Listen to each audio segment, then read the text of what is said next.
बिस्मिल्लाहिर्रहमानिर्रहीम, अस्सलाम वालेकुम। Welcome to my kitchen. उम्मीद है आप लोग सब खैरियत से होंगे। आज मैं आपके साथ बहुत ही मज़ेदार रेसिपी शेयर करूंगी। आज मैं आपके साथ बटका सालन बनाने की रेसिपी शेयर करूंगी। ये अब हमारे घरों में बनती नहीं है। मेरी मदर बहुत अच्छा ये सालन बनाती थी, इसलिए मैंने सोचा आज मैं इसकी रेसिपी आपके साथ शेयर करूँ।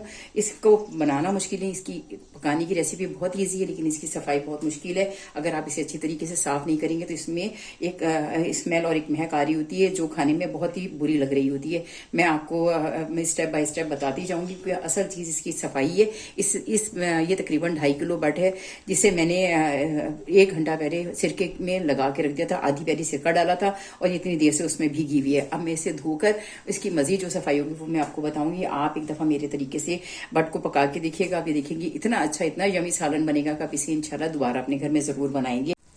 ये देखिए, मैं अपने नेक्स्ट स्टेप का आगाज करती हूँ। ये मैंने इसे सिरके के साथ तकरीबन 1 घंटा भिगोए रखा था, और उसके बाद अब मैं इसे ये आटा और ये सरसों के तेल के डाल के और इसके साथ साफ करूंगी। ये इस तरह ना आप ओजड़ी को भी साफ कर सकते हैं, लेकिन ओजड़ी जब आप बना रहे हो, ओजड़ी और बट में ये फर्क है, जो इसके ऊपर एक तौलिया सा होता है, उसे जब उतार देते हैं तो उसके नीचे से ये बट निकलती है। लेकिन अगर आप उस तौलिया समेत पकाएं तो उसमें आप जो हम चूना इस्तेमाल करते हैं जो पान में, उस वो डालना बहुत जरूरी है, नहीं तो उस पर बहुत गंदी किस्म की स्मेल आ रही होती है। ये तो बहुत साफ सुथरी हो जाती है। तो ये बट ये बीफ में भी मिलती है और ये मटन में भी मिलती है। ये आप जो दिल चाहे जिस तरह मर्जी चाहें आप। ये मैं इसमें गंदम का आटा है वो मिला रही हूँ। आप चाहें तो आप बेसन से भी साफ कर सकते हैं। ये मैंने तकरीबन 4-5 चमचे, इससे ये बहुत अच्छी तरह जो इस पे भी जो भी चीज लगी होगी वो साफ हो जाएगी। ये 3-4 चमचे जो सरसों का तेल है, मस्टर्ड ऑयल है, ये इससे ये होगा कि इसकी सारी स्मेल इसी तरह। अगर आप मछली बना रहे हैं तो आप मछली को भी इस तरीके से आप साफ कर। बिस्मिल्लाहिर्रहमानिर्रहीम। अब मैं आपको अगला स्टेप बताती हूँ। ये मैंने एक रफ सी कढ़ाई में ये बट उबलने के लिए रख दी है। इसमें मैं तकरीबन ये 7-8 जब ये लहसन के हैं, इसे मैंने इसका छिलका भी नहीं उतारा क्योंकि ये सब चीज़ें मैं फेंक दूंगी। इसमें ये डाल के, और ये 8-10 जबे लहसन के हैं। और याद रखें कि बट को बहुत छोटी छोटी बोटियों में नहीं करवाना चाहिए, क्योंकि ये जब उबलती है या पकती है तो बहुत ज़्यादा श्रिंक होकर छोटी छोटी बोटियां रह जाती हैं, इसलिए। और ये गलती भी बहुत देर में, तकरीबन इसे पकने में 2.5-3 घंटे लगते हैं, लेकिन अगर आप कुकर में पकाएं तो शायद ये थोड़ी जल्दी पक जाए। ये 1 चमचा में इसमें ये हल्दी का भी ये डाल दूंगी, 1-1.5 चमचा, ताकि इसमें जो थोड़ी बहुत स्मेल हो। क्योंकि अभी मैंने इसे बहुत अच्छी तरह आटे और सरसों का तेल डाल के बहुत अच्छी तरह धोया। इसके साथ में इसमें ये 1 चमचा भर के इसमें मैं ये नमक भी डाल दूंगी। ये तकरीबन 2.5 किलो है बट आप इसी तरीके से आप ओजड़ी भी धो सकते हैं। जब तक बट उबल रही है तो मैंने सोचा मैं आपको सारे मसाले बता दूं जो मैंने उसमें यूज करने हैं। सबसे पहले ये प्याज है, ये तकरीबन 5 अदद प्याज है। ये 1.5 पाव के करीब है, क्योंकि जो बट है वो तकरीबन 2.5 किलो है। इसके साथ ही ये भी 1.5 पाव के करीब, ये 1.5 पाव से जरा ज्यादा ये टमाटर है। ये 5 मैंने टमाटर लिए हैं, और इसके साथ ही ये 3 खाने के चमचे लहसुन अदरक है, क्योंकि बट ज्यादा है इसलिए लहसुन अदरक भी इसमें ज्यादा पड़ेगा ताकि स्मेल भी ना आए। इसके साथ ही ये 2 खाने के चाय के चम्मच ये नमक है। नमक और मिर्चें आप अपने हिसाब से कम या ज्यादा कर सकते हैं। ये मेरी क्योंकि बट ज्यादा है इस वजह से इसमें ये 2 चाय के चम्मच नमक है। इसके साथ ही ये पिसी हुई सुर्ख मिर्च है 2 चाय के चम्मच। इसके साथ ही कुटी हुई भी ये मिर्च है, ये भी 1 चाय का चम्मच है। हल्दी है 1 चाय का चम्मच भर के मैं हल्दी लूंगी। इसके साथ ही ये कुटा हुआ धनिया है और पिसा हुआ भी धनिया है। 2 चाय के चम्मच कुटा हुआ ये धनिया मैंने लिया, और 1.5 चाय का चम्मच मैंने पिसा हुआ धनिया लिया है। और इसके साथ ही ये कोरा हुआ सफेद जीरा है, और गरम मसाला है 1.5 चाय का। ये 2 चाय के चम्मच कोरा हुआ जीरा है, और इसके साथ ही ये गरम मसाला है। और ये तेल उसमें जरा ज्यादा यूज होगा, क्योंकि आप चाहें तो आप सरसों के तेल में, ये सरसों का तेल भी रखा हुआ है, लेकिन इसे मैंने सिर्फ बट को साफ किया था, लेकिन ये मैं खाने में यूज नहीं करूंगी, क्योंकि अगर आप ऐसे यूज करें तो खांसी आना शुरू हो जाती है। ये सिंपल कुकिंग ऑयल है, ये 1 प्याली भरकर मैंने ये कुकिंग ऑयल लिया है। इसके साथ ही ये सूखी मेथी है, इसका बहुत अच्छा जायका आता है, लेकिन हमेशा याद रखें इसे कभी डायरेक्ट नहीं डालना, हमेशा इसे धोकर और इसे साफ करके डालें, क्योंकि इसमें बहुत ज्यादा मिट्टी होती है। ये हरा धनिया है और हरी मिर्चें की गार्निशिंग के लिए यूज होगा। और इसके साथ ही मैं इसमें दही भी डालूंगी जो यहाँ नहीं रखा हुआ। और जब मैं साथ साथ पकाती जाऊंगी तो मैं आपको सारे मसाले दोबारा से बता दूंगी। ये देखिए, मैंने कहा मैं ये भी आपको दिखा दूं कि जो मैं ये उबाल रही हूँ उसके ऊपर ये देखिए सारा ये इसके ऊपर इतना ज़्यादा ये झाग आ गया है कि ये जो इसका जो भी इसके अंदर इलायची या गंध होगा वो भी साफ हो गया होगा, ये ऊपर आ गया। तकरीबन इसे भी उबलते हुए 10 मिनट हो गई। इसमें मैं एक ज़रा सा ना खाने का सोडा भी डालूंगी ताकि जो इसमें जो थोड़ी बहुत कोई चीज़ रह गई हो तो वो कसर भी इसकी ये पूरी हो। बिस्मिल्लाहिर्रहमानिर्रहीम। अब मैं अपनी कुकिंग स्टार्ट करती हूँ। ये मैं तेल इसमें डालूंगी। इसमें मैं सारा तेल यूज़ नहीं करूँगी, बस ये इतना मैंने इसमें से बचा लिया है तेल ना, क्योंकि ज़्यादा तेल इस्तेमाल करना भी कोई इतना अच्छा नहीं है। आप चाहें तो आप सरसों के तेल में भी पका सकते हैं। ये देखिए, ये मैंने उबाल के रख ली थी। ये वैसे तो उस वक्त देखने में बहुत ज़्यादा लग रही थी, लेकिन जब ये उबली है तो ये सारी बोटियाँ शरीक हो गई है। इसलिए इसको ना बहुत छोटी बोटी नहीं करवानी। अगर आप बहुत ज़्यादा छोटी बोटी इसकी करवाएंगे तो अभी देखेंगे कि ये शरीक होकर बहुत छोटी छोटी सी बोटियाँ रह जाएंगी। ये सबसे पहले मैं इसमें ये मैं इतने इजी वे में आपको बना के दिखाऊंगी कि आप इसे बनाएंगे तो बहुत आराम से ये बन जाएगी और कोई मुश्किल नहीं होगी। सबसे पहले मैं इसमें ये बट डाल के इसे फ्राई करूंगी, क्योंकि ये मैं कुकर में पकाऊंगी तो इसलिए फिर इसमें सारे मसाले मैं सारे खड़े हुए भी डाल दूंगी तो कोई फर्क नहीं पड़ेगा, क्योंकि सारे मसाले गल जाएंगे इसमें। इसे मैंने लहसुन हल्दी और नमक डाल के उबाला था। पहले सिरका लगा के रखा था, फिर मैंने इसे आटे और सरसों का तेल डाल के उसे अच्छी तरह इसे मल के तकरीबन 10 मिनट रख के उसके बाद मैंने इसे अच्छी तरह धोया था, फिर उबाला था। उबालते वक्त मैंने लहसुन हल्दी और नमक डाला था और बाद में थोड़ा सा खाने का सोडा भी डाला था। उसके बाद जब मैंने धोया फिर मैंने दोबारा इसमें सिरका डाल दिया था, क्योंकि ये जब तक आप बहुत अच्छे तरीके से धोएंगे नहीं इसकी स्मेल नहीं खत्म होगी। मैं तो वैसे ही मेरा दिल थोड़ा परेशान था जब मैं इसे पका रही थी, क्योंकि बच्चे बड़ी मुश्किल से खाते हैं। अगर लेकिन ये अच्छा बना हो तो आप इंशाल्लाह ताला ये बच्चे ज़रूर खाएंगे। अब इसमें किसी किस्म की कोई हुमक नहीं आ रही, ना महक आ रही है। मैं इससे पहले ये फ्राई करूँगी, उसके बाद मैं इसमें मसाले डालूंगी। इसमें ये 3 खाने के चमचे मैंने इसमें लहसुन अदरक है वो डाल के फिर इसे ये फ्राई कर लूँगी। और ये हल्दी है, एक चमचा मैंने पूरी इसमें डाल दी। पहले मैं इसे अच्छी तरह ये फ्राई करूँगी लहसुन अदरक और हल्दी के साथ। उसके बाद मैं इसमें सारे मसाले इसमें ऐड करूँगी, लेकिन मैं पहले इसे अच्छी तरह फ्राई कर लूँ, उसके बाद में आपको जब दोबारा सारे मसाले डाल दूँ। ये देखिए, ये अल्हम्दुलिल्लाह रब्बिल आलमीन ये मैंने इतनी अच्छी तरह भूनी है। ये देखिए, इसका ऑयल तकरीबन इससे बोटियों से अलग हो गया है। जैसे गाय का गोश्त बहुत देर में गलता है, इसी तरह ये भी बहुत ज़्यादा देर में गलती है।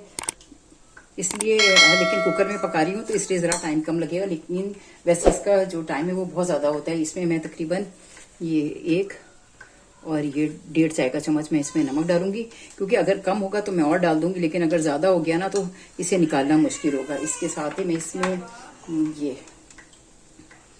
मैंने पेपरिका ये जो कश्मीरी मिर्च है वो भी डाली हुई 1, और ये 2 पिसी हुई मिर्च है, और ये 1 चाय का चम्मच इसमें मैं ये कुटी हुई मिर्च डालूंगी। इसका भी बहुत अच्छा फ्लेवर आएगा। इसके साथ ही मैं इसमें 1 और ये 2 चम्मच साबित धनिया है कुटा हुआ, और ये इसमें है ये सफ़ेद ज़ीरा, ये पिसा हुआ धनिया। ये तकरीबन मैं बस ये 1 चम्मच ही डालूंगी। इसके साथ ही मैं इसमें ये कोरा हुआ ज़ीरा है, ये तकरीबन ये भी मैं 1 और ये 1.5 चम्मच में डालूंगी इसमें। और जो गरम मसाला है वो मैं बाद में डालूंगी। इसके साथ ही मैं इसमें 2-3 हरी मिर्चें भी डालूंगी, इसका भी बहुत अच्छा फ्लेवर आएगा। काट के तो डालूंगी, लेकिन मैं 2-3 क्योंकि ये इसके साथ पकेंगे तो इसका जायका बहुत अच्छा आएगा। ये पहले मैं इसे ज़रा सा मसाले को भून लूँ।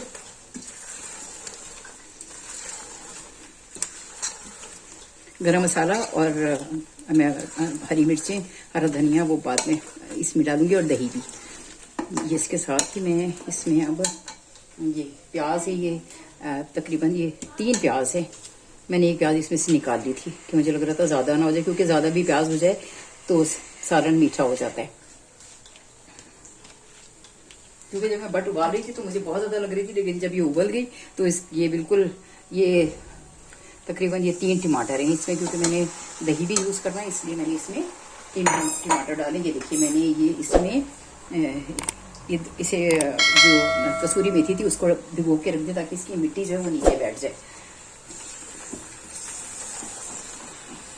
इतनी अच्छी और इतना मज़ेदार ये सालन बनेगा, जब आप इसे खाएंगे आपको बहुत ही मज़ा आएगा। ये देखेंगे बस अब ये थोड़ा सा मैं इसको बस ज़रा सा तेज़ आंच में थोड़ी देर इसका बस, ताकि मसाले का थोड़ा सा कच्चापन दूर हो जाए। उसके बाद मैं इसमें पानी डालूंगी।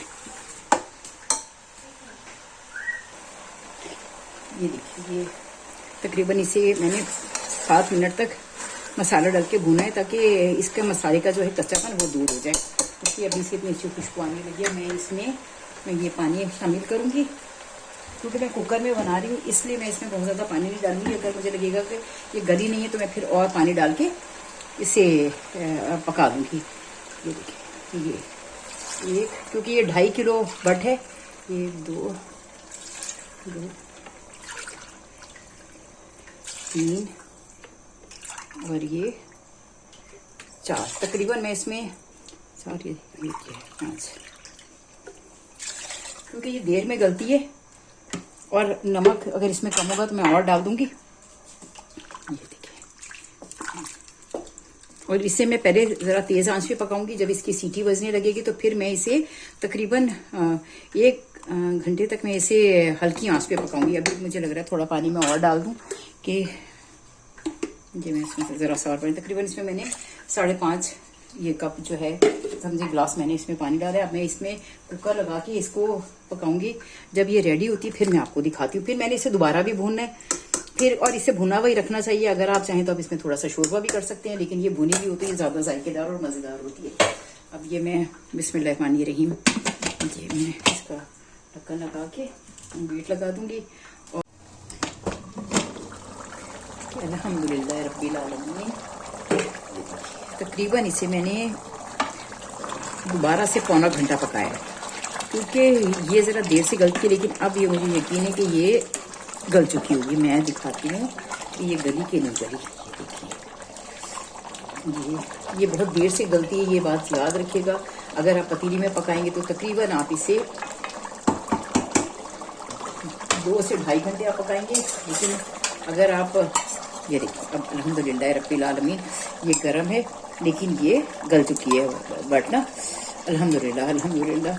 मैं इस पर पानी डाल के फिर आपको दिखाती हूँ, ठंडा पानी डाल के। इसकी रेसिपी बहुत गर्म है क्योंकि ये आपको इसी तरह पता चलेगा कि ये देखिए ये गल गई है, बिल्कुल गल गई है। ये देखिए बिल्कुल आराम से गल गई, अल्हम्दुलिल्लाह रब्बिल आलमीन ये गल गई बिल्कुल। और अब मैं इसमें हरी मिर्ची डालूंगी। और अभी तो मैंने इसमें जो पानी है वो बिल्कुल खुश्क होगा और इसे अच्छी तरह भूनूंगी। अब मैं इसे खोलकर पकाऊंगी ताकि इसका पानी बिल्कुल खुश्क हो जाए। अब मैं इसके साथ ही में इसमें ये हरी मिर्ची, ये मैंने 7-8 हरी मिर्ची काटी थी। ये ज़रा थोड़ी सी चटपटी हो तो अच्छी और मज़े की लगती है। ये देखिए, मैं ज़रा इसका खोल के इसे इसका ढक्कन और इससे ज़रा मैं इसका पानी खुश कर लूँ, फिर मैं आपको दिखाती हूँ। लेकिन ये अल्हम्दुलिल्लाह रब्बिल आलमीन ये बिल्कुल रेडी हो गई है। इसमें मैंने जो खुश्क मेथी थी वो भी डाल दी थी ताकि वो भी गल जाए, उसकी भी इतनी अच्छी खुशबू आ रही है। अब इसका बिल्कुल यानी सीन चेंज हो गया। ये बहुत अच्छी और मज़ेदार और जायकेदार इसकी खुशबू आ रही है। ज़रा इसका पानी, क्योंकि जब तक ये बबल रहेंगे इसका मतलब है इसमें ये अभी पानी ये ज़रा खुश्क हो जाए, उसके बाद फिर मैं आपको दिखाती हूँ। लेकिन अल्हम्दुलिल्लाह रब्बिल आलमीन ये इतनी अच्छी गल गई है। तकरीबन ये कुकर में 1.5 घंटा मैंने पकाई है ढक्कन लगा के।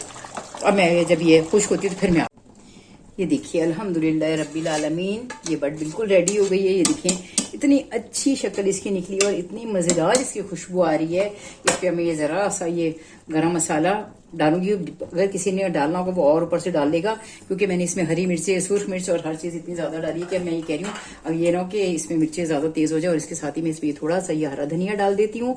और ये मेरा खाना बिल्कुल रेडी है। ये बट बिल्कुल तैयार है। आप इसे नान से खाएं, रोटी से खाएं, आप ये देखेंगे इतनी टेस्टी, और चाहे रूखी खाएं आप इतनी अच्छी लगेगी आपको, खा के आपको मज़ा आ जाएगा। इतनी अच्छी इसकी खुशबू अल्हम्दुलिल्लाह रब्बिल आलमीन इसमें से आ रही है। अब मेरा ये खाना बिल्कुल तैयार है। अगर आपको मेरा चैनल अच्छा लगे, मेरी रेसिपी पसंद आए तो मेरे चैनल को लाइक करें, सब्सक्राइब करें, दिल चाहे तो बेल आइकन भी बजा दें।